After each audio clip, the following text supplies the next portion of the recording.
रात के पिछले पहर एक खौफनाक चीख सन्नाटे को चीरती हुई गूंजी। Break time .5। ये चीख पुलिस स्टेशन के करीब एक पुरानी हवेली से आई थी, जिसने पूरे महल्ले को खौफजदा कर दिया। इंस्पेक्टर फराज, जो इस रात ड्यूटी पर थे, फौरन मौका पर पहुंच गए। जैसे ही वो हवेली में दाखिल हुए, उन्होंने एक नौजवान की बेजान लाश फर्श पर पड़ी देखी। ब्रेक। हर तरफ खून के धब्बे थे, लेकिन नन्हा को कोई कातिल नजर आ रहा था और न ही कोई हथियार।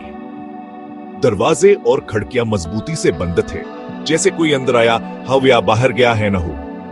इंस्पेक्टर फराज ने अपनी टीम को बुलाया और तफ्तीश शुरू कर दी। हवेली का मालिक हाजी अब्दुल रहमान एक माजलिकन तन्हा आदमी था, जो वहां चंद नौकरों के साथ रहता था। मकतूल की शनाख्त हाजी के भतीजे कामरान के तौर पर हुई, जो चंद दिन पहले हैशर आया था।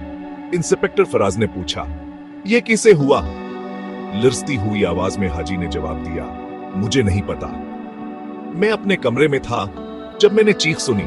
मैं बाहर आया तो कामरान को फर्श पर खून में लथपथ पाया। जबरी दाखिले के कोई आसार नहीं थे, लेकिन इंस्पेक्टर फराज की नजर एक अजीब चीज पर पड़ी।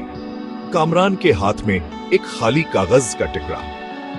जब पूछ-गुछ की गई तो एक बूढ़े नौकर ने जायदाद के मामलात पर कामरान और हाजी के दरमियान तनाव का जिक्र किया।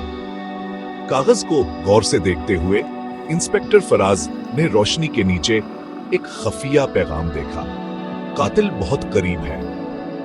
ये जानकर कि कातिल कोई अंदरूनी शख्स है, उन्होंने नौकरों की तलाशी ली और एक की जेब से जहर की एक शीशी मिली। दबाव में नौकर ने एतराफ किया, हाजी ने मुझे कामरान को हटाने का हुक्म दिया, क्योंकि वो जायदाद में हिस्सा मांग रहा था। हाजी अब्दुल रहमान की हकीकत आश्कार हो गई। पुलिस की जानिब से गिरफ्तार किए जाने पर इसके चेहरे पर खौफ और पछतावा नुमाया था। लालच इंसान को अंधा कर देता है और अंजाम हमेशा अलमनाक होता है।